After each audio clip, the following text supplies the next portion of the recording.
O lavador de carros mais humilhado daquele prédio de luxo guardava um segredo tão chocante que, quando revelado, faria todos os moradores ricos se arrastarem de joelhos, pedindo perdão. Mas naquele momento, ninguém desconfiava de nada. Miguel era apenas o homem invisível da garagem, aquele que limpava os carros importados com mãos calejadas, enquanto recebia tratamento pior que o dispensado a um animal de rua. Toda manhã, ele chegava às 7 em ponto, carregando seus baldes furados e esponjas velhas, num carrinho de feira enferrujado. Aos 56 anos, tinha a pele queimada de sol, roupas remendadas e um cheiro de sabão barato que incomodava os narizes refinados daquela gente. O edifício Mansão Imperial era o mais luxuoso da cidade, com apartamentos que custavam milhões, e Miguel trabalhava ali como se fosse um fantasma, que ninguém queria enxergar. Dona Beatriz, a madame da cobertura duplex, tratava Miguel como lixo humano. Descia toda semana com sua bolsa de crocodilo legítimo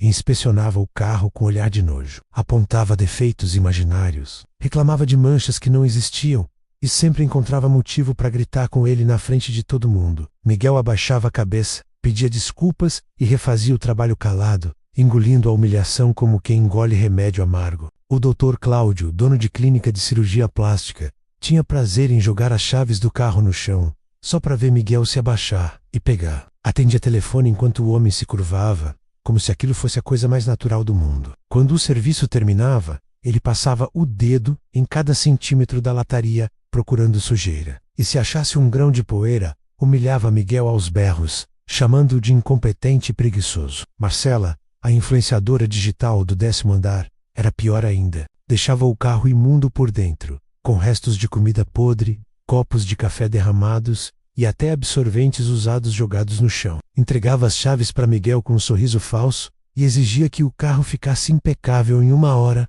porque ela tinha compromisso. Nunca pagava no dia combinado, sempre enrolava, e quando finalmente pagava, reclamava que o valor estava caro demais para um serviço tão simples. O síndico Maurício tratava Miguel com desprezo disfarçado de profissionalismo. Falava com ele sem olhar nos olhos, referia-se a ele como o lavador em vez de usar seu nome, e vivia ameaçando substituí-lo por alguém mais barato e mais eficiente. Para Maurício, Miguel era apenas um item na planilha de despesas, algo descartável que poderia ser trocado a qualquer momento, sem o menor remorso. Miguel trabalhava 10 horas por dia, 6 dias por semana, debaixo de sol ou chuva. Almoçava sentado no chão da garagem, num canto escuro onde ninguém o via, comendo pão dormido com margarina que trazia num pote plástico rachado. Nunca reclamou, nunca pediu melhores condições, nunca exigiu respeito, apenas sorria aquele sorriso triste e continuava lavando os carros dos ricos como se tivesse nascido para aquilo. O filho do Dr. Cláudio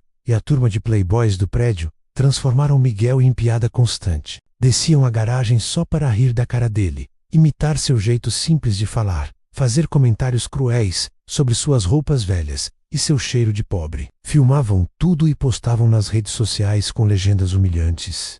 E Miguel aparecia sempre de cabeça baixa, encolhido, parecendo aceitar que aquele era seu lugar no mundo. Ninguém sabia, mas Miguel chorava sozinho toda noite. Chegava em casa exausto, tomava banho gelado porque não tinha chuveiro elétrico, jantava arroz com ovo quando tinha e deitava no colchão fino no chão, pensando em tudo que havia perdido. Pensava na injustiça da vida, na crueldade daquelas pessoas, na dor de ser tratado como nada. Mas toda manhã acordava e voltava para aquele inferno, porque tinha um motivo que ninguém imaginava. Numa terça-feira chuvosa, Miguel chegou mais cedo que o normal. O porteiro estranhou, mas deixou passar. Ele desceu a garagem vazia, organizou seus materiais e ficou parado por alguns minutos olhando para os carros de luxo. Havia lágrimas em seus olhos. Aquela semana seria diferente. Algo estava prestes a acontecer. Algo que viraria aquele mundo de cabeça para baixo. Durante toda a semana, as humilhações continuaram. Dona Beatriz cuspiu no chão perto dele, reclamando de um arranhão inexistente. O Dr. Cláudio o chamou de burro na frente de outros moradores. Marcela disse que ele fedia e que deveria tomar banho antes de tocar nos carros. O síndico Maurício ameaçou de mutilá-lo por causa de uma reclamação falsa. E Miguel suportou tudo em silêncio, com aquele sorriso triste que partia o coração. Na quinta-feira à tarde, um carro preto e blindado estacionou na frente do prédio. Dele desceram 3 homens de terno caríssimo carregando pastas de couro. Procuraram pelo síndico Maurício e se reuniram com ele por mais de 2 horas na sala de administração. Quando Ceron, Maurício estava pálido, suando frio, com as mãos tremendo. Ele olhou para Miguel, que lavava um carro ali perto, e pela primeira vez em anos, havia medo em seus olhos. Na sexta-feira, Maurício convocou reunião extraordinária para o sábado às 10 da manhã. O comunicado dizia apenas que era assunto urgente e de extrema importância. A notícia se espalhou como fogo. Dona Beatriz ligou para as amigas especulando sobre aumento de condomínio. O Dr. Cláudio reclamou da inconveniência. Marcela postou stories reclamando de reunião no fim de semana. Ninguém desconfiava que o assunto era Miguel. No sábado, o salão de festas estava lotado. Todos os moradores presentes, curiosos e impacientes. Maurício estava à frente, visivelmente nervoso, com papéis na mão. Ele começou falando sobre respeito, dignidade humana e humildade, o que deixou todo mundo confuso. Dona Beatriz revirou os olhos. O Dr. Cláudio bufou irritado. Então Maurício disse o nome que fez o salão inteiro silenciar. Miguel, o lavador de carros. Um escritório de advocacia dos mais poderosos do país havia procurado Maurício. Trouxeram documentos que provavam algo impossível de acreditar. Miguel não era quem todos pensavam. A verdade sobre aquele homem humilde destruiria todas as certezas daquele prédio. E quando Maurício começou a revelar quem Miguel realmente era, o choque foi tão grande que algumas pessoas sentiram as pernas bambear. Maurício respirou fundo antes de soltar a bomba que explodiria naquele salão cheio de gente arrogante. Segurou os papéis com força, ajustou os óculos e começou a falar com voz trêmula. Miguel não era um simples lavador de carros. Aquele homem que todos humilhavam diariamente, que todos tratavam como lixo. Era na verdade proprietário de uma das maiores fortunas do estado, herdeiro de um império empresarial avaliado em mais de 400 milhões de reais. O silêncio que tomou conta do salão era ensurdecedor. Algumas pessoas riram nervosas, achando que era piada. Outras ficaram paralisadas tentando processar a informação. Dona Beatriz levantou-se, furiosa, dizendo que aquilo era absurdo, que Maurício estava louco, mas o síndico continuou, mostrando os documentos que tinha nas mãos. Certidões, registros empresariais,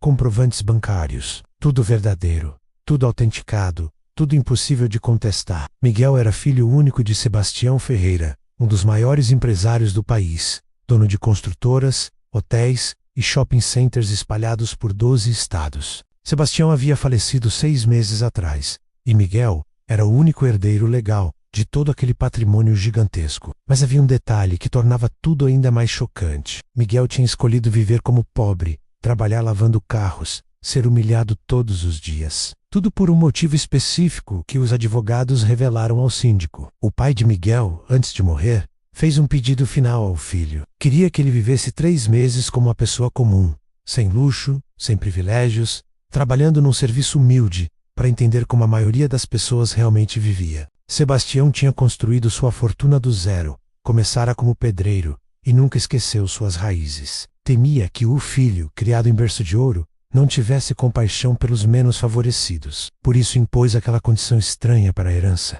Miguel aceitou o desafio do pai. Guardou sua vida de luxo, suas roupas de grife, seus carros importados. Comprou roupas simples em brechó, alugou um quartinho numa pensão de bairro pobre e procurou trabalho como lavador de carros. Escolheu justamente uma mansão imperial porque sabia que ali moravam pessoas ricas que o tratariam com desprezo. Queria experimentar na pele como era ser invisível, ser humilhado, ser considerado menos que nada, por causa da aparência e da condição social. Durante 3 meses inteiros, Miguel acordou às 5 da manhã, pegou 2 ônibus lotados, chegou ao prédio carregando aquele carrinho velho, trabalhou sob sol escaldante e chuva forte, comeu pão seco sentado no chão da garagem, enquanto os ricos comiam em restaurantes caros, suportou gritos, xingamentos, piadas cruéis e humilhações constantes, tudo para cumprir o último pedido do pai que amava, e para aprender uma lição que mudaria sua visão de mundo para sempre. Os 3 meses haviam terminado exatamente naquela semana. Miguel tinha cumprido sua parte no acordo. Vivera como pobre,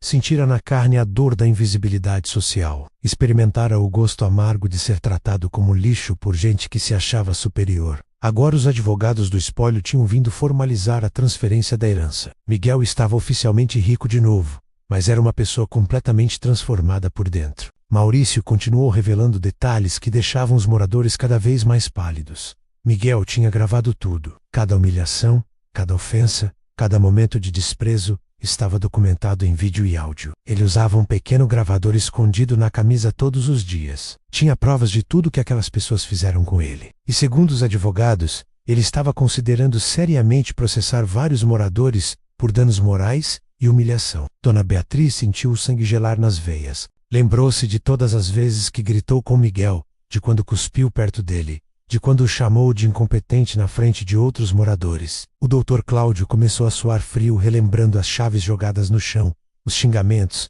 as humilhações públicas. Marcela ficou branca lembrando do carro imundo que deixava, dos pagamentos atrasados, dos comentários sobre ele feder. Todos ali tinham algo para se envergonhar. O síndico revelou mais. Miguel não apenas herdara a fortuna do pai, ele próprio era empresário bem-sucedido antes de aceitar o desafio. Formado em administração por universidade renomada, com MBA em gestão empresarial, fluente em 3 idiomas, viajado pelo mundo inteiro. Um homem culto, inteligente e refinado que escolheu se disfarçar de pobre para aprender sobre humanidade. E a lição que aprendeu foi terrível. Gente rica muitas vezes não tinha coração nem piedade. Maurício disse que recebera uma proposta dos advogados de Miguel. Ele queria comprar o edifício Mansão Imperial. Isso mesmo, comprar o prédio inteiro. Tinha dinheiro suficiente para fazer uma oferta que nenhum dos proprietários conseguiria recusar. E se a compra se concretizasse, ele se tornaria o novo dono, podendo decidir quem ficava e quem saia. Poderia o despejá-los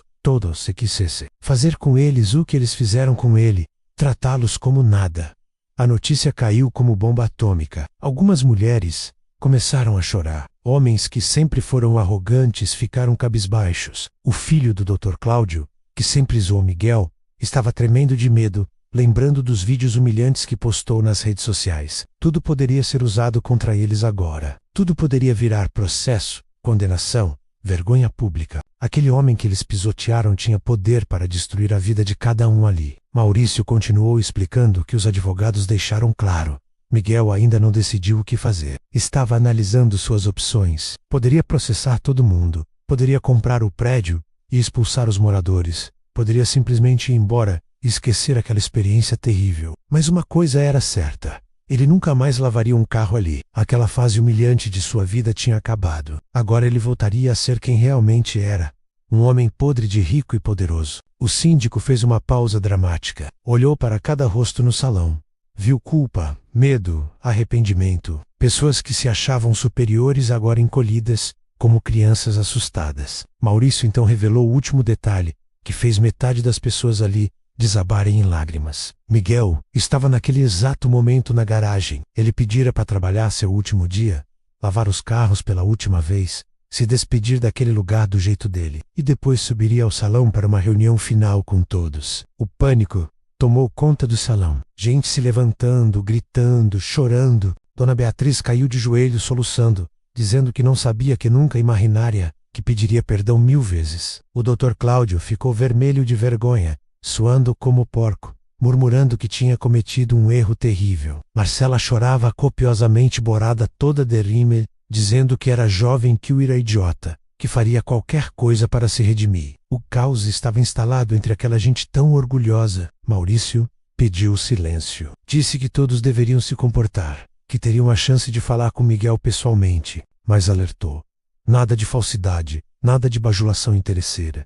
Miguel era inteligente demais para cair em lábia. Ele saberia distinguir arrependimento genuíno de medo das consequências. E dependendo de como cada um se comportasse, ele decidiria o destino daquela comunidade que o tratou pior que um cachorro de rua. Enquanto isso, lá embaixo na garagem, Miguel terminava de lavar o último carro. Tirou as luvas gastas, guardou suas esponjas velhas, esvaziou os baldes pela última vez. Olhou ao redor daquele lugar onde sofrera tanto, onde aprendera tanto sobre a natureza humana. Lágrimas escorreram por seu rosto marcado de sol. Não eram lágrimas de raiva ou vingança, eram lágrimas de tristeza profunda, por ter descoberto quão cruel o ser humano pode ser com seus semelhantes, quando acha que eles não valem nada. Miguel secou as lágrimas com as costas da mão suja de sabão e caminhou em direção ao elevador de serviço. Cada passo ecoava na garagem vazia, como batida de tambor anunciando o julgamento final. Ele ainda vestia suas roupas velhas e remendadas, ainda carregava o cheiro de produtos de limpeza, mas algo em sua postura havia mudado. Não caminhava mais curvado como o homem derrotado. Agora erguia a cabeça, e seus olhos revelavam a inteligência e a força que sempre estiveram ali, apenas escondidas por trás da máscara de humildade. O elevador subiu devagar, parando em cada andar como se o próprio prédio quisesse atrasar aquele momento inevitável. Miguel respirava fundo, preparando-se mentalmente para encarar aquelas pessoas. Não sentia ódio, apesar de tudo que fizeram com ele. Sentia uma mistura de decepção, tristeza e curiosidade. Queria ver como reagiriam agora que a verdade estava exposta. Queria observar se seriam capazes de algum arrependimento genuíno ou se apenas tentariam salvar suas próprias peles do desastre que provocaram. Quando as portas do elevador se abriram no andar do salão de festas, o silêncio lá dentro era absoluto. Todos os olhos se voltaram para ele. Miguel parou na entrada, observando aquele mar de gente bem vestida e perfumada, gente que o desprezara durante 3 meses inteiros. Viu Dona Beatriz com o rosto inchado de chorar. Viu o Dr. Cláudio pálido como cera. Viu Marcela tremendo de medo. Viu o filho do doutor escondido atrás dos pais. Viu dezenas de rostos apavorados esperando sua sentença. Ele entrou devagar, caminhando pelo corredor que se abria entre as cadeiras. Ninguém ousava falar. O som de suas botas velhas contra o piso de porcelanato era a única coisa que se ouvia. Miguel chegou à frente do salão, virou-se para encarar todos e ficou parado por longos segundos, apenas olhando. Seu silêncio era mais poderoso que qualquer discurso. Aquela gente que sempre teve tanto a dizer, que sempre o encheu de críticas e ofensas, agora estava muda como pedra, envergonhada demais para erguer os olhos. Finalmente Miguel falou. Sua voz era diferente, não mais o tom submisso e humilde de antes. Agora soava firme, educada, articulada, como a de alguém acostumado a comandar empresas e negociar contratos milionários. Ele disse que agradecia a presença de todos, que sabia o quanto era difícil estar ali naquele momento. Disse que entendia o choque, a vergonha, o medo. Disse que não era seu desejo torturar ninguém, mas que precisavam ter aquela conversa, porque lições importantes tinham que ser aprendidas. Miguel contou sua história desde o início. Falou do pai que construiu o império do zero, do homem simples que nunca esqueceu de onde veio. Falou do último pedido de Sebastião, da condição imposta para receber a herança. Explicou por que aceitou aquele desafio maluco de viver como pobre durante 3 meses. Disse que no início achou que seria fácil, que seria apenas questão de aguentar um pouco de desconforto físico, mas descobriu que a parte mais difícil não era o trabalho pesado, nem a falta de dinheiro. Era a invisibilidade. Era ser tratado como se não existisse. Ele descreveu a dor de dar bom dia e não receber resposta. A humilhação de pegar chaves jogadas no chão, como se fosse cachorro adestrado. A vergonha de ser xingado na frente de estranhos por erros que não cometeu. A angústia de ouvir piadas cruéis sobre sua aparência, seu cheiro, sua condição. Miguel falou com voz embargada, sem raiva, apenas compartilhando sua experiência como quem compartilha a ferida profunda que ainda sangra. E quanto mais falava, mais pessoas no salão começavam a chorar de verdade. Ele revelou que gravou tudo não por maldade ou desejo de vingança. Gravou porque queria documentar a experiência, porque seu pai pedira que registrasse tudo num diário. Os vídeos e áudios eram para ele mesmo, para nunca esquecer daqueles 3 meses quando voltasse à vida de luxo. Mas agora percebia que aquele material tinha outro propósito: mostrar para aquelas pessoas como elas realmente eram, quando achavam que ninguém importante estava olhando. Revelar a verdadeira face delas, a face que escondiam atrás de roupas caras e sorrisos falsos. Miguel fez uma pausa e perguntou se alguém gostaria de falar. O silêncio continuou por alguns segundos até que Dona Beatriz se levantou tremendo. Ela pediu desculpas entre soluços. Disse que tinha vergonha, que não sabia o que fizera, que se pudesse voltar atrás, mudaria tudo. Chorava copiosamente, as mãos tremendo, a voz falhando. Miguel a ouvia em silêncio. Quando ela terminou, ele simplesmente perguntou se ela trataria diferente, sabendo que ele era pobre de verdade. Se a condição dele justificava o tratamento que recebeu. A pergunta caiu como um soco no estômago. Dona Beatriz ficou sem resposta. Balbuciou algo sobre ter sido criada de certo jeito, sobre nunca ter pensado nisso. Miguel balançou a cabeça tristemente. Disse que esse era exatamente o problema. Gente rica achava que podia tratar pobre como lixo, porque nunca pararam para pensar que todos eram seres humanos iguais. A única diferença era o dinheiro no banco. De resto, todos sangravam igual, choravam igual, sentiam dor igual. Mas aquela gente tinha se esquecido disso. ou talvez nunca soubesse. O Dr. Cláudio se levantou pedindo desculpas também. Disse que estava arrependido, que nunca mais faria aquilo. Miguel o interrompeu com voz firme. Perguntou se ele pedia desculpas porque descobriu que Miguel era rico ou porque realmente entendeu que havia sido cruel com outro ser humano. Perguntou se mudaria seu comportamento com outros trabalhadores humildes ou se continuaria jogando chaves no chão para empregados, faxineiras, entregadores. O doutor ficou vermelho, sem saber o que responder. Sua culpa estava escrita no rosto. Marcela levantou-se chorando, dizendo que era jovem, que era idiota, que aprenderia com aquilo. Miguel olhou para ela com expressão cansada. Disse que juventude não era desculpa para a crueldade. Disse que ela tinha idade suficiente para saber que tratar mal outra pessoa era errado. Perguntou se ela continuaria deixando o carro imundo para outras pessoas limparem. Se continuaria atrasando pagamentos de gente que dependia daquele dinheiro para comer. Marcela apenas chorava sem conseguir responder, porque no fundo sabia que provavelmente continuaria sendo a mesma pessoa egoísta. O filho do Dr. Cláudio tentou se esconder, mas Miguel o chamou pelo nome. O rapaz levantou-se, tremendo de medo. Miguel perguntou sobre os vídeos humilhantes, sobre as piadas, sobre as filmagens que postou nas redes sociais. Perguntou se ele achava engraçado destruir a dignidade de outra pessoa, só para ganhar curtidas na internet. O rapaz chorava pedindo desculpas, dizendo que apagaria tudo. Miguel disse que já era tarde. Aqueles vídeos estavam salvos, copiados, espalhados. A humilhação que causou era permanente, e isso teria consequências. Miguel voltou a falar para todos. Disse que tinha opções agora. Poderia processar cada um ali por danos morais. Tinha provas suficientes para ganhar qualquer processo. Poderia comprar o prédio e despejá-los todos. Tinha dinheiro suficiente para isso. Poderia arruinar a reputação de cada um, expondo publicamente como tratavam pessoas humildes. Tinha poder suficiente para destruir suas vidas. Mas antes de decidir qualquer coisa, queria que todos refletissem sobre uma pergunta simples. Se valeria a pena ser bom apenas quando descobrissem que a pessoa tinha dinheiro. Ele explicou que o verdadeiro teste de caráter era como você tratava quem não podia fazer nada por você. Como tratava o garçom, a faxineira, o entregador, o lavador de carros, gente que estava numa posição vulnerável, que não tinha como se defender, que dependia daquele trabalho para sobreviver. Se você só era gentil com gente rica e poderosa, então não era boa pessoa. Era apenas alguém interesseiro e covarde, que respeitava poder, em vez de respeitar a humanidade. Miguel disse que daria uma semana para todos pensarem. Uma semana para decidirem se queriam realmente mudar, ou se apenas estavam com medo das consequências.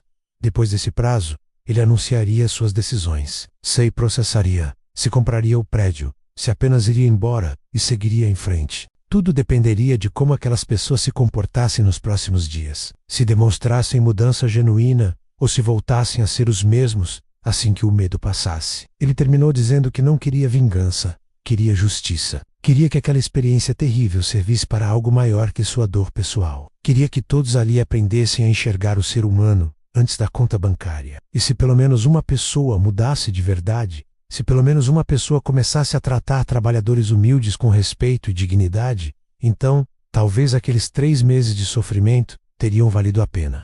Miguel deixou o salão em silêncio profundo. Ninguém ousou segui-lo ou tentar conversar. Todos ficaram ali parados, processando o peso daquelas palavras, sentindo a vergonha queimar por dentro, como brasa viva. O síndico Maurício encerrou a reunião sem dizer mais nada. Não havia o que acrescentar. A bomba tinha explodido e agora cada um precisava lidar sozinho com os destroços da própria consciência. As pessoas saíram cabisbaixas, evitando olhar umas para as outras, carregando o fardo pesado da culpa. Dona Beatriz trancou-se no apartamento e chorou o dia inteiro. Olhava para suas bolsas de grife, seus sapatos caros, suas joias reluzentes, e tudo aquilo parecia vazio e sem sentido. Lembrava-se de cada palavra cruel que dissera Miguel, de cada olhar de desprezo, de cada humilhação que causara. A imagem dele pegando as chaves do chão, abaixando a cabeça diante dos gritos dela, sorrindo aquele sorriso triste, enquanto ela o destruía com palavras, voltava sem parar como fantasma,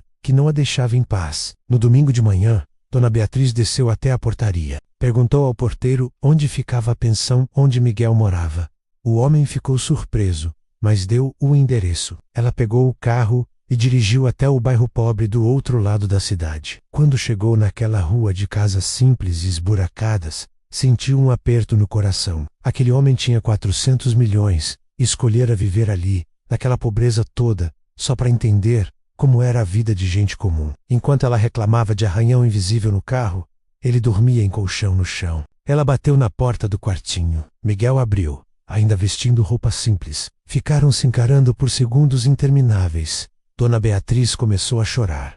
Pediu para entrar. Miguel hesitou, mas abriu espaço. Ela olhou ao redor daquele cômodo minúsculo, sem móveis, com uma mala velha no canto e roupas penduradas em pregos na parede. Não conseguia acreditar. Caiu de joelhos na frente dele e implorou perdão. Disse que tinha sido monstro, que merecia qualquer punição, que passaria o resto da vida tentando ser pessoa melhor. Miguel a ajudou a levantar, ofereceu o único copo que tinha com água. Sentaram-se no colchão porque não havia cadeira. Dona Beatriz confessou tudo. Disse que fora criada em família rica, que sempre tratara empregados como inferiores, que nunca questionara esse comportamento, mas agora enxergava com clareza. Via que tinha desperdiçado a vida sendo pessoa horrível. Perguntou se havia alguma forma de se redimir, se ele aceitaria que ela tentasse mudar de verdade. Miguel apenas ouviu sem prometer nada, mas havia algo diferente em seus olhos. O Dr. Cláudio passou o domingo inteiro sem conseguir comer.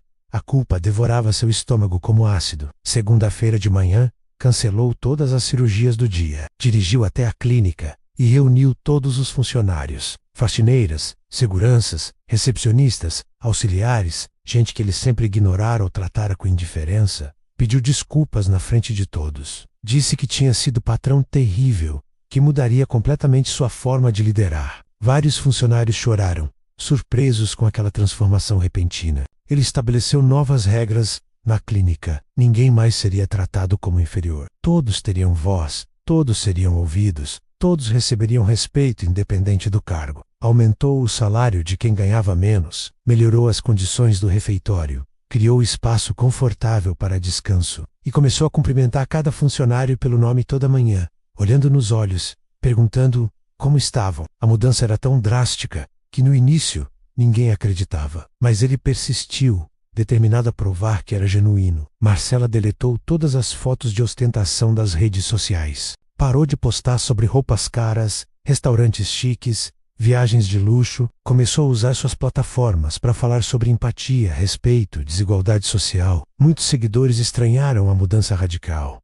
Alguns a acusaram de hipocrisia, mas ela continuou, compartilhando sua experiência com Miguel sem revelar detalhes que o expusessem. Falava sobre como tinha sido pessoa horrível e estava tentando mudar. Perdia seguidores diariamente, mas não se importava mais. Ela procurou todas as pessoas que trabalhavam no prédio, porteiros, faxineiras, zeladores, pediu desculpas para cada um. Muitos ficaram desconfiados achando que era teatro, mas Marcela persistiu. Começou a pagar em dia, a tratar todos com gentileza genuína, a oferecer ajuda quando via alguém precisando. Deixou de ser a garota mimada e começou lenta transformação para a pessoa com coração. Era processo doloroso porque precisava enfrentar quem realmente fora durante tantos anos. O filho do Dr. Cláudio teve crise existencial. Apagou todos os vídeos humilhantes que postara. Desativou as redes sociais. Trancou-se no quarto por 3 dias, sem falar com ninguém.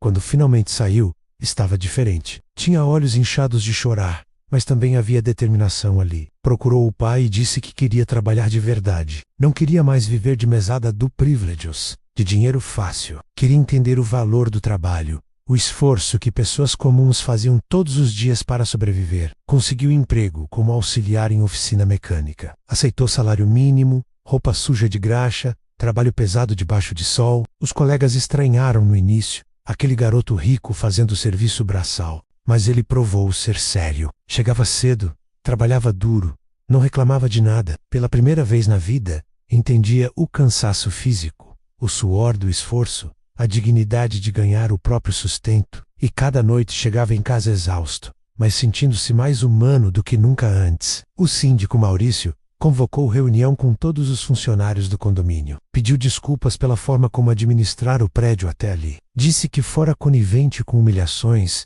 que fechara os olhos para abusos, que priorizara a vontade dos ricos em detrimento da dignidade dos trabalhadores. Prometeu mudança radical. Estabeleceu canal de denúncias para qualquer tipo de desrespeito. Criou regras claras. Morador que humilhasse funcionário seria advertido e multado. Reincidência levaria a outras medidas mais severas. Vários moradores ficaram indignados com as novas regras. Reclamaram que estavam pagando caro demais para serem limitados daquele jeito. Maurício foi firme. Disse que respeito não era opcional, era obrigatório. Quem não concordasse poderia vender o apartamento e ir embora. Houve ameaças de destituí-lo do cargo, mas ele não recuou. Pela primeira vez em anos, estava fazendo a coisa certa. E isso valia mais que manter posição de poder conquistada nas costas de gente humilde. Durante aquela semana, Miguel observava tudo de longe. Recebia relatórios dos advogados sobre movimentações no prédio. Soube das mudanças que alguns estavam fazendo. Soube também que vários moradores continuavam exatamente iguais, apenas fingindo arrependimento por medo. Precisava decidir o que fazer. A semana estava terminando. Logo teria que anunciar suas decisões sobre processos, sobre compra do prédio, sobre o futuro daquela gente que o fizera sofrer tanto. Ele visitou o túmulo do pai. Ajoelhou-se na grama, pôs a mão na lápide fria e conversou como se Sebastião ainda pudesse ouvi-lo. Contou sobre os 3 meses terríveis, sobre as humilhações, sobre a dor de ser invisível, mas também contou sobre as transformações que estava vendo. Algumas pessoas genuinamente mudando, outras apenas fingindo. Perguntou ao pai o que deveria fazer: vingar-se de todos, ou dar chance para quem realmente queria mudar. O vento balançou as árvores do cemitério como se trouxesse resposta.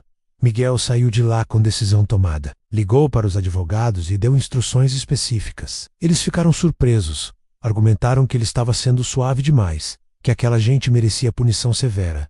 Mas Miguel foi firme. Disse que vingança não traria paz, apenas continuaria ciclo de dor. Queria justiça, mas também queria oferecer possibilidade de redenção para quem demonstrasse mudança verdadeira. Os advogados obedeceram, embora discordassem. Na sexta-feira, exatamente uma semana depois da revelação bombástica, Maurício convocou nova reunião. Todos sabiam que Miguel anunciaria suas decisões. O salão estava lotado novamente, mas o clima era completamente diferente. Algumas pessoas estavam serenas, confiantes de que tinham mudado genuinamente. Outras tremiam de medo, sabendo que apenas fingiram arrependimento. A tensão era palpável quando Miguel entrou, agora vestido com um terno impecável, parecendo finalmente o empresário milionário que sempre fora. Bloco 5-U.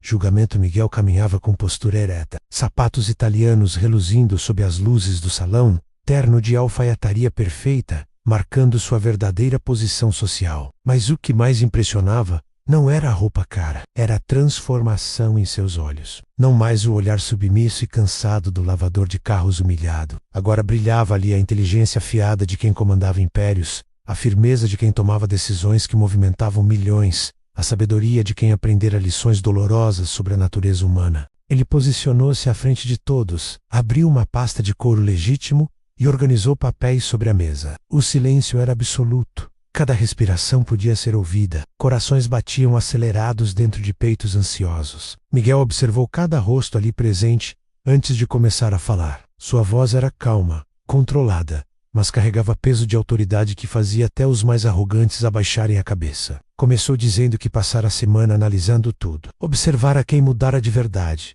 e quem apenas fingia por medo. Seus advogados e investigadores particulares monitoraram comportamentos, conversas, atitudes. Ele sabia exatamente quem continuava tratando mal outros funcionários quando achava que ninguém via. Sabia quem falava mal dele pelas costas. Sabia quem estava genuinamente arrependido e quem apenas representava teatro barato, tentando escapar das consequências. Miguel revelou que dividiria os moradores em 3 grupos. O primeiro grupo eram as pessoas que demonstraram mudança genuína e profunda. Gente que não apenas pediu desculpas, mas alterou completamente seu comportamento, que começou a tratar todos com respeito verdadeiro, que fez mudanças concretas em suas vidas. Para essas pessoas, ele ofereceria perdão total. Não haveria processos, não haveria retaliação, não haveria punição alguma, apenas a esperança de que continuassem no caminho da transformação. Dona Beatriz estava no primeiro grupo. Miguel contou como ela foi até a pensão, como chorou genuinamente, como começara a tratar todos os funcionários do prédio com gentileza. Relatou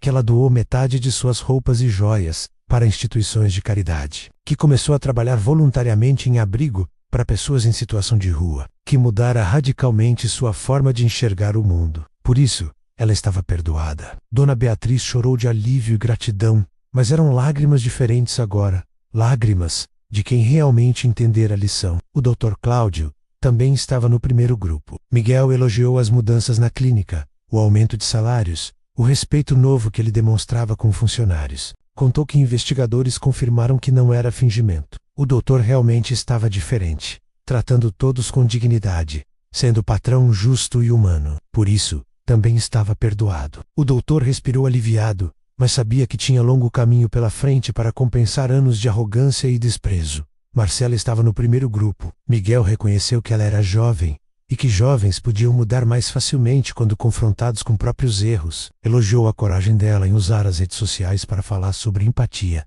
mesmo perdendo seguidores e sendo criticada. Destacou que ela começara a trabalhar voluntariamente, ensinando redes sociais para pequenos empreendedores de comunidades carentes. Estava perdoada, mas Miguel fez questão de dizer que ela tinha responsabilidade grande. Usar sua influência para ensinar bondade genuína. O filho do Dr. Cláudio estava no primeiro grupo. Miguel ficou visivelmente emocionado ao falar sobre o rapaz. Disse que a transformação dele era talvez a mais impressionante de todas. Garoto mimado que nunca trabalhou na vida, agora sujo de graxa numa oficina mecânica, ganhando salário mínimo, aprendendo o valor do trabalho honesto. Revelou que visitou a oficina disfarçado e viu o rapaz trabalhando duro, sendo humilde com colegas, fazendo serviço pesado sem reclamar. Aquilo mostrava caráter verdadeiro. Ele estava perdoado. O segundo grupo era de pessoas que tentaram mudar, mas a transformação ainda era superficial. Gente que tratava melhor os funcionários agora, mas apenas porque tinha medo, não porque realmente entendera a lição. Para essas pessoas, Miguel não processaria por danos morais, mas faria acordo. Elas assinariam um termo de compromisso, prometendo manter o comportamento respeitoso. Se voltassem aos velhos hábitos, enfrentariam consequências legais severas. Era a chance de provar que podiam melhorar, mas sob vigilância constante. Várias pessoas estavam no segundo grupo. Maurício leu a lista de nomes. Eram moradores que pediram desculpas, que tentaram ser gentis, mas investigadores notaram deslizes, comentários preconceituosos em conversas privadas, impaciência com funcionários quando estavam estressados, pequenas demonstrações de que a mudança ainda não havia se enraizado profundamente. Miguel deu chance a todos eles, mas deixou claro, estavam sendo observados. Qualquer retrocesso seria punido com rigor. O terceiro grupo era o mais temido, pessoas que não mudaram absolutamente nada, que apenas fingiram arrependimento por alguns dias e depois voltaram a ser exatamente como eram antes. Gente que continuou humilhando funcionários, que fez comentários cruéis sobre Miguel pelas costas, que zombou da situação toda achando que ele nunca descobriria. Para essas pessoas, não haveria perdão. Miguel anunciaria processos individuais por danos morais, com valores que doeriam profundamente em suas contas bancárias. Maurício começou a ler os nomes do terceiro grupo. Cada nome anunciado era seguido de reação dramática. Alguns tentaram protestar, gritar que era injustiça, que tinham mudado sim. Mas Miguel estava preparado. Seus advogados apresentaram evidências, vídeos de câmeras de segurança mostrando os moradores tratando mal funcionários, gravações de áudio de conversas privadas, cheias de preconceito e crueldade, depoimentos de testemunhas confirmando o comportamento horrível. Não havia como negar. As provas eram irrefutáveis. Uma das moradoras do terceiro grupo teve ataque de nervos. Gritou que Miguel estava se vingando, que ele era cruel e mesquinho. Miguel respondeu com calma gélida. Disse que não era vingança, era consequência. Disse que ela tivera a chance de mudar e escolheu não mudar. Disse que ele apenas estava fazendo o que qualquer pessoa, com dignidade, faria: exigir respeito e punir quem pisoteou sua humanidade. Se ela achava isso vingança, então nunca entendeu nada sobre justiça. Miguel então revelou a decisão sobre comprar o prédio. Disse que tinha pensado muito sobre isso. No final, decidiu não comprar. Não queria ser dono daquele lugar cheio de memórias dolorosas, mas faria outra coisa. Compraria o apartamento ao lado do dele, o que estava à venda, e instalaria ali um centro de apoio para trabalhadores domésticos e prestadores de serviço. Lugar onde eles poderiam denunciar abusos, receber orientação jurídica gratuita, ter apoio psicológico. Seria lembrete constante para todos os moradores. Anunciou também que criaria instituto, com seu nome dedicado a combater desigualdade e promover respeito entre classes sociais. Investiria milhões em projetos educacionais, em campanhas de conscientização, em apoio a trabalhadores vulneráveis. O sofrimento que passou não seria em vão. Seria transformado em força para mudar a realidade de milhares de pessoas que viviam invisíveis, humilhadas, tratadas como menos que nada por gente que se achava superior só porque tinha dinheiro. Ele fez pausa e olhou especialmente para o primeiro grupo, para aqueles que mudaram de verdade. Disse que estava orgulhoso deles, que transformação pessoal era uma das coisas mais difíceis que existiam, que reconhecer próprios erros e mudar genuinamente exigia coragem que poucos tinham. Pediu que continuassem naquele caminho, que ensinassem aos filhos sobre empatia e respeito, que usassem privilégios que tinham para fazer diferença positiva no mundo, que nunca mais tratassem ninguém como inferior. Miguel terminou dizendo que perdoava até aqueles do terceiro grupo, mas perdão não significava ausência de consequências. Eles pagariam pelos danos que causaram. Aprenderiam da forma mais dura que tratar mal outras pessoas tinha preço alto, e esperava que mesmo através da dor do processo judicial, eles eventualmente entendessem a lição e se tornassem pessoas melhores. Porque no fim, ele não queria destruir ninguém, queria que todos aprendessem a enxergar a humanidade em cada pessoa. Ao terminar o discurso, Miguel recolheu seus papéis e se preparou para sair. Mas antes, fez última revelação que deixou todos chocados. Disse que doaria metade de sua herança para causas sociais. 200 milhões de reais seriam investidos em educação, moradia, saúde e dignidade para a população mais pobre. Porque dinheiro sem propósito era vazio. E ele descobrira seu propósito durante aqueles 3 meses horríveis. Lutar por um mundo onde ninguém mais fosse tratado como ele foi. Os processos judiciais começaram na segunda-feira seguinte. Miguel contratou o escritório de advocacia mais renomado do país, especializado em casos de danos morais e direitos trabalhistas. Os advogados entraram com ações individuais contra cada pessoa do terceiro grupo. Eram 15 processos no total, cada um pedindo indenização entre 300 mil e 1 milhão de reais, dependendo da gravidade e frequência das humilhações documentadas. Os valores não significavam nada para a fortuna de Miguel, mas doeriam bastante nos bolsos daqueles moradores arrogantes. A notícia se espalhou pela cidade como rastilho de pólvora. Jornais publicaram matérias sobre o caso, sem revelar nomes por questões legais, mas descrevendo a história impressionante do herdeiro que se disfarçou de pobre. Redes sociais explodiram com debates acalorados. Alguns apoiavam Miguel totalmente, dizendo que ele estava certo em punir aquela gente cruel. Outros o acusavam de ser vingativo e usar dinheiro para perseguir pessoas. Mas a maioria esmagadora estava do lado dele,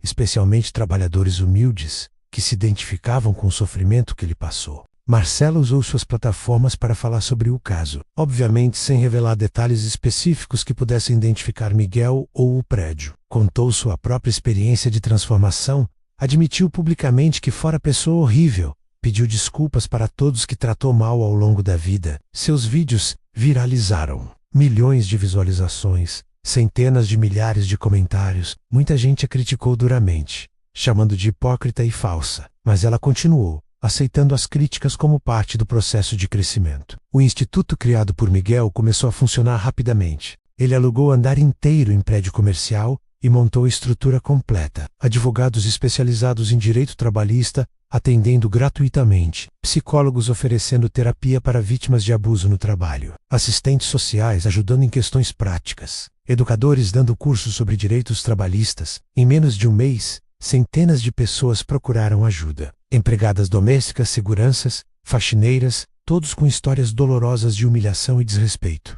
As histórias que Miguel ouvia no instituto partiam seu coração. Mulher que trabalhou 20 anos para a mesma família e foi demitida sem aviso quando ficou doente. Segurança que apanhou de morador embriagado e foi ameaçado de demissão se denunciasse. Faxineira que teve salário retido por 3 meses porque patroa disse que ela roubou algo que nunca existiu. Entregador que sofreu acidente durante trabalho e foi abandonado pela empresa sem assistência. Cada história reforçava a certeza de Miguel.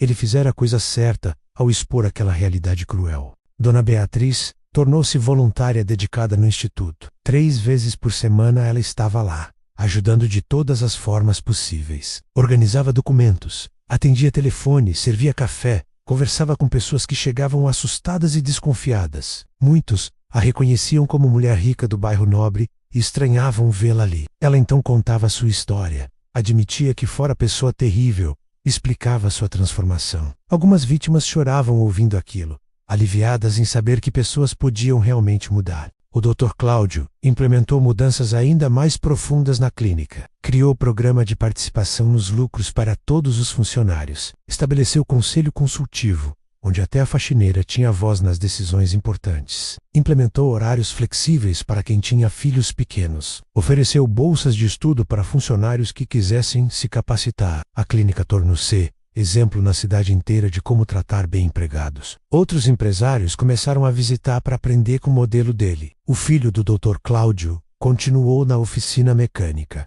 Depois de 3 meses, o dono da oficina o chamou e ofereceu sociedade. Ficou impressionado com a dedicação do rapaz, com humildade genuína, com vontade de aprender. O rapaz aceitou e investiu parte da herança que receberia dos pais no negócio. Não queria mais viver de mesada. Queria construir algo próprio, sentir orgulho do próprio trabalho, entender de verdade o valor do suor honesto. Seus antigos amigos playboys zombavam dele, mas ele não se importava mais com a opinião daquela gente vazia. Os moradores do terceiro grupo enfrentaram o inferno pessoal. Processos avançavam rapidamente porque provas eram incontestáveis. Advogados de defesa tentaram argumentar que eram apenas mal-entendidos, pequenas falhas de comunicação, nada que justificasse valores tão altos. Mas juízes que analisavam casos ficavam chocados com vídeos e áudios, humilhações repetidas, crueldade calculada, desprezo absoluto pela dignidade humana. Não havia como defender aquilo. Uma das moradoras do terceiro grupo tentou subornar testemunhas para mudarem depoimentos. Miguel descobriu e adicionou isso ao processo. Crime de obstrução de justiça aumentou dramaticamente o valor da indenização. Ela entrou em desespero. Tentou vender apartamento às pressas para levantar dinheiro, mas notícias sobre processos já havia se espalhado e ninguém queria comprar imóvel naquele prédio. Agora, famoso pela história do herdeiro humilhado, preços despencaram e ela perdeu muito dinheiro na transação. Outro morador do terceiro grupo teve crise de ansiedade e foi internado. Não suportava a pressão do processo vergonha pública, condenação nas redes sociais. Amigos e familiares o abandonaram quando souberam como ele tratava trabalhadores humildes. Esposa pediu divórcio dizendo que não conhecia aquele monstro com quem vivera por 15 anos. Ele perdeu tudo: dinheiro, família, reputação, saúde mental. Era exatamente o tipo de destruição que ele causara em tantas pessoas ao longo da vida. Só que nunca imaginou que voltaria para ele mesmo. Miguel acompanhava tudo sem prazer, mas também sem remorso. Não sentia alegria em ver aquelas pessoas sofrendo, mas sabia que era necessário. A sociedade precisava entender que humilhar outros seres humanos tinha consequências graves, que dinheiro não dava direito de tratar pessoas como lixo, que dignidade era valor inegociável independente de classe social. Se alguns tinham que sofrer publicamente para essa mensagem ficar clara, que assim fosse. Era preço pequeno comparado ao sofrimento coletivo de milhões de trabalhadores invisíveis. O centro de apoio no apartamento ao lado estava quase pronto. Miguel investiu fortuna na reforma, criou espaço acolhedor com sala de espera confortável, consultórios privativos, biblioteca com livros sobre direitos, sala de recreação para filhos de quem vinha buscar ajuda, contratou equipe permanente de 10 profissionais especializados, estabeleceu que atendimento seria completamente gratuito e sigiloso. Qualquer trabalhador que se sentisse desrespeitado teria ali porto seguro para buscar ajuda e orientação. A inauguração do centro foi evento emocionante. Compareceram autoridades, representantes de sindicatos, jornalistas, trabalhadores de toda a cidade. Miguel fez discurso poderoso sobre dignidade e respeito. Contou sua experiência sem poupar detalhes dolorosos. Muita gente chorou. Trabalhadores presentes se viram naquela história. Reconheceram próprias humilhações nas palavras dele. Sentiram-se finalmente vistos, finalmente validados, finalmente importantes. Aquele homem rico entendia exatamente pelo que eles passavam, porque viveu aquilo na pele. Dona Beatriz estava presente na inauguração. Quando Miguel a convidou para falar, ela subiu ao palco tremendo. Confessou publicamente que fora uma das pessoas que mais humilharam Miguel. Descreveu própria crueldade com detalhes que fizeram a plateia ficar horrorizada. Chorou pedindo perdão não apenas a Miguel, mas a todos os trabalhadores que maltratou durante a vida inteira. Disse que passaria o resto dos dias tentando compensar aquele mal. A coragem dela em assumir publicamente os erros impressionou a todos. Alguns trabalhadores a abraçaram depois, dizendo que perdoavam e admiravam transformação genuína. O Dr. Cláudio também falou. Admitiu que fora patrão horrível, que tratou funcionários como objetos descartáveis, que usou o poder para humilhar quem estava em posição vulnerável. Contou sobre mudanças que implementou na clínica e desafiou outros empresários presentes a fazerem o mesmo. Disse que respeitar trabalhadores não apenas era moralmente correto, mas também melhorava a produtividade e ambiente de trabalho. Várias empresas entraram em contato com ele, depois pedindo consultoria sobre como implementar mudanças similares. Marcela transmitiu a inauguração ao vivo para seus seguidores. Comentava tudo com emoção genuína. Explicava a importância daquele centro. Incentivava pessoas a tratarem bem trabalhadores em suas próprias vidas. Perdeu mais seguidores naquele dia. Gente que achava chato aquele conteúdo sério. Mas ganhou seguidores novos. Pessoas interessadas em transformação social verdadeira. Seu perfil estava mudando de influenciadora de ostentação para ativista de causas sociais. Era caminho muito mais significativo. O filho do Dr. Cláudio levou todos os mecânicos da oficina para a inauguração. Apresentou-os a Miguel como seus professores, gente que ensinou o valor do trabalho honesto. Os mecânicos ficaram constrangidos inicialmente, desconfortáveis naquele ambiente formal, mas Miguel os tratou com respeito profundo. Agradeceu por terem acolhido o rapaz, disse que eles faziam diferença enorme na vida dele. Os homens saíram de lá com lágrimas nos olhos, sentindo-se finalmente reconhecidos e valorizados. Miguel terminou o evento anunciando que doação de 200 milhões estava oficializada. Metade iria para Instituto e Centro de Apoio, garantindo funcionamento por décadas. Outra metade seria distribuída entre diversas organizações que trabalhavam com população carente. Mas deixou claro, dinheiro sozinho não mudava nada. Mudança real vinha de transformação individual, de cada pessoa decidindo tratar outros com respeito, de sociedade inteira reconhecendo que todos eram iguais em dignidade. 6 meses depois da revelação que abalou o edifício Mansão Imperial, a vida havia mudado completamente para todos os envolvidos. Miguel acordava toda manhã em seu apartamento luxuoso, mas não era mais o mesmo homem que iniciara aquele desafio maluco um ano atrás. Olhava no espelho e via alguém transformado pela experiência. Tinha cicatrizes invisíveis da humilhação que sofreu, mas também carregava sabedoria profunda sobre natureza humana que nenhuma universidade poderia ensinar. O Instituto crescera além de todas as expectativas. Já havia atendido mais de 3.000 trabalhadores em 6 meses. Casos de empregadas domésticas escravizadas foram denunciados e patrões presos. Empresas que exploravam funcionários foram multadas e obrigadas a mudar práticas abusivas. Trabalhadores que nem sabiam que tinham direitos agora conheciam a lei e exigiam respeito. A iniciativa de Miguel estava causando onda de transformação que se espalhava pela cidade inteira. Os processos judiciais chegaram ao fim. Dos 15 moradores processados, todos perderam. Juízes condenaram cada um a pagar indenizações que variavam entre 400 mil e 1 milhão e 200 mil reais. Valores altos que doeram profundamente. Alguns tiveram que vender carros de luxo, joias, até apartamentos para conseguir pagar. A justiça funcionou e mostrou que humilhar outro ser humano tinha preço caro. Miguel doou todo o dinheiro das indenizações para o Instituto. Dona Beatriz Tornocé, figura conhecida nos círculos de caridade da cidade, dedicava 40 horas semanais ao trabalho voluntário. Ajudava no Instituto, trabalhava em abrigo para moradores de rua Bicitaba, Silos organizava campanhas de doação. Sua transformação era tão radical que virou exemplo. Jornais fizeram matérias sobre ela, sobre como pessoa pode mudar quando realmente quer. Ela usava a fama para bem, incentivando outras pessoas ricas a serem generosas e empáticas. O Dr. Cláudio tornou-se referência nacional em gestão humanizada. Empresários de todo o país visitavam sua clínica para aprender o modelo. Ele dava palestras em universidades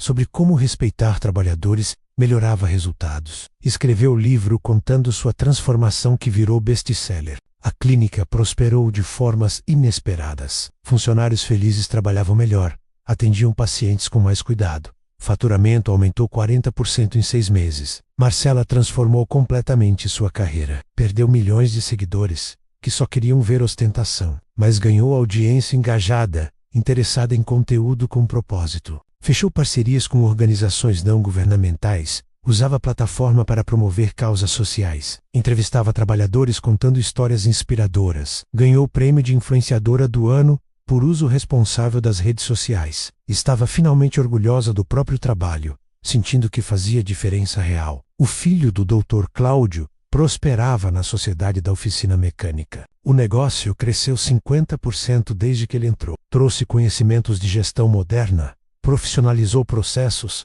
mas sempre respeitando a sabedoria dos mecânicos antigos. A oficina virou referência na região, e ele acordava todo dia feliz, realizado, orgulhoso do trabalho que construía, com próprias mãos sujas de graxa. O síndico Maurício manteve as regras rígidas de respeito no condomínio. Alguns moradores venderam apartamentos e foram embora, incapazes de aceitar que não podiam mais humilhar funcionários impunemente. Mas a maioria ficou e se adaptou. O ambiente do prédio mudou completamente. Funcionários agora cumprimentavam moradores sem medo, sorriam genuinamente, sentiam-se seguros. Produtividade melhorou, rotatividade diminuiu, clima ficou mais leve. O centro de apoio no apartamento estava sempre lotado. Fila de espera chegava a 3 semanas. Miguel contratou mais profissionais, ampliou horários de atendimento, abriu filial em outro bairro. A demanda era gigantesca, porque o problema era sistêmico. Milhões de trabalhadores sofriam abusos diários e não tinham para onde correr.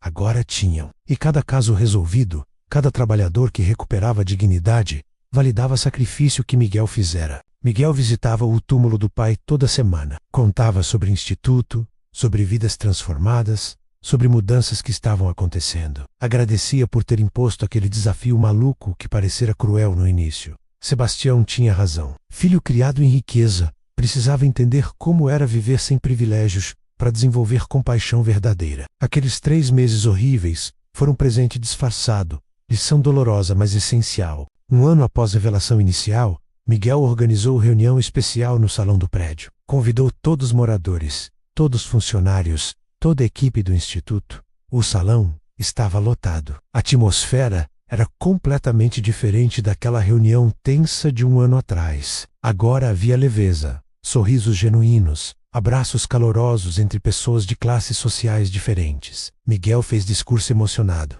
Agradeceu a todos que realmente mudaram, que provaram que transformação era possível. Agradeceu especialmente Dona Beatriz, Dr. Cláudio, Marcela e filho do doutor. Disse que eles eram heróis porque tiveram coragem de reconhecer erros e mudar radicalmente. Anunciou que criaria programa de mentoria onde pessoas transformadas ajudariam outras a fazer mesma jornada de crescimento. Revelou também que pediria em casamento a mulher que conhecera durante trabalho voluntário no instituto. Ela era assistente social, vinha de família humilde, tinha coração imenso. Amava Miguel não pelo dinheiro, mas pela pessoa que ele se tornara. Miguel contou que ela o ensinara mais sobre amor verdadeiro do que qualquer experiência anterior, que com ela aprendera que riqueza real estava em conexões humanas genuínas. A plateia levantou em ovação prolongada. Trabalhadores choravam emocionados. Moradores que mudaram sorriam com lágrimas nos olhos. Até alguns que foram processados compareceram, pedindo perdão novamente, mostrando mudanças tardias mas genuínas. Miguel os abraçou. Disse que a porta do instituto